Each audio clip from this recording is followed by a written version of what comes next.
What is up, everybody? J Nell here with my UFC 182 recap video. Let's get into it. I got 4 out of 5. Good night for me. All right. First up, I chose Hector Lombard to beat Josh Berkman. He did 3-round unanimous decision in favor of Hector. I totally agree. This fight was kind of womp. Started off fast and furious, but the last 2 rounds, I don't know if Josh was expecting Hector to gas, but it turned into a really slow game of cat and mouse, so it kind of got boring there. Who would you like to see Hector Lombard fight next? He's ranked number 6 in the welterweight division. Let me know. All right. Next up, I got this pick as well. I picked Kyoichi Horiguchi to beat Luis Godinez, and he did. First round, very competitive, back and forth. They were both landing shots. The second and third round, it seems like Horiguchi figured things out. He figured out how to implement his style, his game plan, and he began picking Luis apart. He drew blood, took him down. He covers distance very quick. He's very quick. He's very strong. He was much bigger than Luis. He's one to watch. I like Horiguchi. They asked him about whether or not he thought he was ready for a title shot. He said not yet. He has many more fights for him left, and I agree. There's a lot of names in the flyweight division. Hone your skill before you try to mess with a mouse. Who would you like to see Horiguchi fight next? John Moraga, Lineker, a lot of names. Now, the next fight is the fight I did not get. I chose Nate Marquardt to beat Brad Tavares. He did not. This fight was kind of womp. They're both really cautious. You know, Nate is frustrating. I may not be choosing him in the future. Sometimes he looks like one of the baddest dudes in the division, and then sometimes he just doesn't live up to his potential. And this was one of those nights. I don't want to take anything away from Brad. Brad's definitely been working on his striking. You could see that. Crisper, cleaner combinations, angles. He had a strong, firm hold on the fight, like it was his fight. So he definitely won.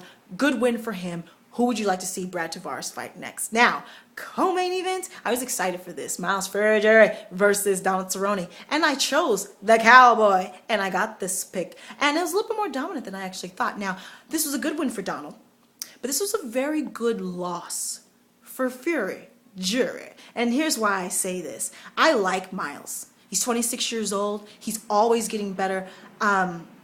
He had gotten to a point where I felt like his arrogance might get in the way of his progress. He jury jiu-jitsu and just some of the things he was talking about with beating competitors who's not in the top 10, So I was kind of, not yet, you're still new. So this was a good loss. So the first round, he went for a takedown very early. Cerrone immediately slapped on an omoplata. In order to get out of the omoplata, he had to give up basically side control, jury that is. So now Cerrone is on top and side control. Cerrone transitions to the back and basically controls him for the remainder of the fight on the ground. He eventually goes for an armbar, but the round ended. At the end of that round, you could see already that Miles was frustrated and looked a little confused. Cerrone was already in his head, and you can tell. The second round, Miles has very good movement. So Cerrone really couldn't mount his offense like he wanted to. Plus, Miles was kind of running a little bit. Like I said, you could tell he was already affected because he didn't expect the ground game of Cerrone to be that good. He has a very underrated ground game. At one point, Joe Rogan said, I don't know if Cerrone has a belt, but it's black. So someone let me know, does Donald Cerrone have a belt in jiu-jitsu, or what his qualifications are on the ground game, what ranks does he have and whatnot. Second round was much closer because the offense was kind of low. The audience booed a little bit. The third round was all Donald. He started to beat Jury up a little bit. He figured it out. Figured out how to implement his offense, started baiting him into the kicks, leading him into the kicks, and tearing up Jury's leg, black and blue bruised leg, busted him up, drew blood in the face. He started to pick him apart. Then he took him down, landed a leg kick to the face, all face, and you heard it. Smack! Jury's tough. He was dazed, but he didn't get him out. He wasn't out. Tough guy. He eventually ended this fight by taking him down and then standing up and wailing the kicks on Jury. He said he was either trying to break his leg or break Jury's leg. Either way, Donald put a stamp on that victory. He had a point. He has issues with Jury. He wanted to let Jury know, you ain't ready. So, and he did. He did just that. So that's why I say this was a very good loss for Jury. I think this is the type of loss that will spring him into realizing his full potential, which could be scary. So who would you like to see both these men fight next? Jury and Cerrone. Cerrone's ranked number 4. Nurmagomedov probably, maybe, as soon as he gets healthy, depending on how long it takes. Dos Anjos is already fighting Pettis, so who would you like to see Cerrone fight next? Now, main event. and still the UFC light heavyweight champion, Jon Jones. Now, I got this pick. However, I didn't get it the way I thought it would. I thought it would be a little bit harder for him, but it wasn't. Not to say it wasn't competitive. It was a competitive fight. Here's some things I got wrong. I thought that DC would be stronger than Jones. He wasn't. I thought Jones had to beat him from the outside. He didn't. He actually got the better of the clinch game. Now, first round, both men came out swinging. It was a very entertaining fight. The whole fight got fight of the night, so very competitive. Both came out swinging. Jon utilized not only his range, but just everything. He's such a unique fighter. You don't know what he's coming at you with, period. And it was clear early on that DC wasn't going to be able to just ragdoll him like everyone thought. I didn't think he would be able to ragdoll Jones, but again, I thought he'd be stronger, and he wasn't. Jones actually caught one of the kicks and took him down in the first round. At the end of the first round, you could tell right then and there that DC was like, okay, I gotta figure something out. Came in the second round, DC did much, much better. He got the best of much of the clinch work and the dirty boxing, a lot of short uppercuts, body shots. He definitely won that second round. Third round, close again, but the third round is where Jon began to pull away. Again, the confusion you saw on DC's face. It's hard to mount an offense when you don't know how to defend yourself because you don't know what your opponent's about to throw at you. Very frustrated. You could see the frustration in his face, in the corner, talking to his cornerman. You could see the frustration in DC. Fourth round comes. Not only is he visibly frustrated, he's visibly tired.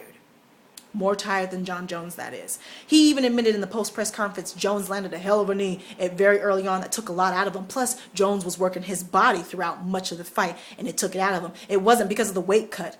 It was because of Jon Jones. That's why he gassed. That's why he was confused and frustrated in this fight. Fourth and fifth round went all to Jon. I already heard folks saying, well, Herb should have split them up. He was laying and praying against the fence.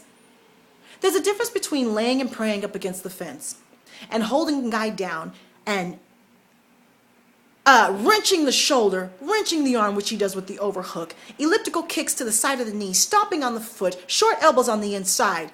Just because it's not spectacular doesn't mean he's not working. On the inside, Jon does so many little things that disrupts his opponent's breathing, all kinds of little things. And that's what he was doing in that clinch. And I love that arm twerk, that shoulder twerk that he does when he twerks that shoulder. It was real clear in the Teixeira fight. It looks painful. So Jon won, unanimous decision.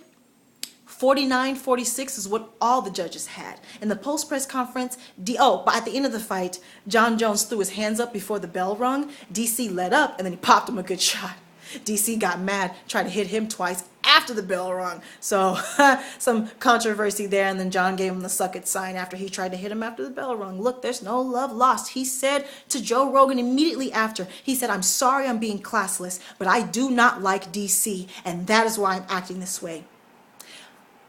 I think we're so used to fighters talking trash purely to sell the fight that we're used to them talking trash, getting into the fight, and then afterwards hugging it out.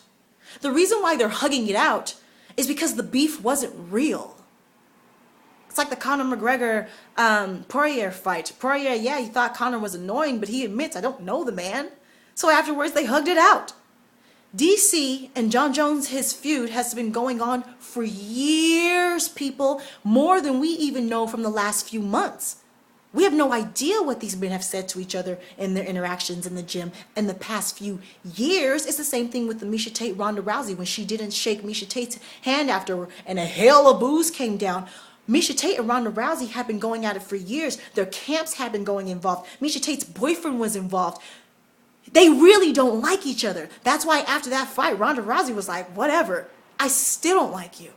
After this fight, Jon Jones was like, I respect you. He said, I respect you. All the respect in the world. You gave me a heck of a fight. My lips swollen. Heck of a fight. But I don't feel sorry for you. This is combat. DC was emotional, teared up, cried. Nothing wrong with that. Fighting is a very emotional thing, and I appreciate him wearing his emotions on his sleeve and living in that moment. I appreciate that, DC. You'll come back stronger. Nothing to take away from DC. This is what it is. Jon is that good. You may not like his personality. You may not like him as a man, but he's that good. And he's incredibly impressive physically. He said something that I really enjoyed. He said, how do you see yourself compared to Anderson Silva and the other greats? He said, he's all the much respect to Anderson Silva, but he felt like his resume was a bit stronger. However, his resume doesn't hold all of the world titles that Anderson Silva has. So he said, as of right now, Anderson Silva and GSP, they're still ahead of me. They're still above me until that can no longer be disputed. How can you hear something like that and get mad?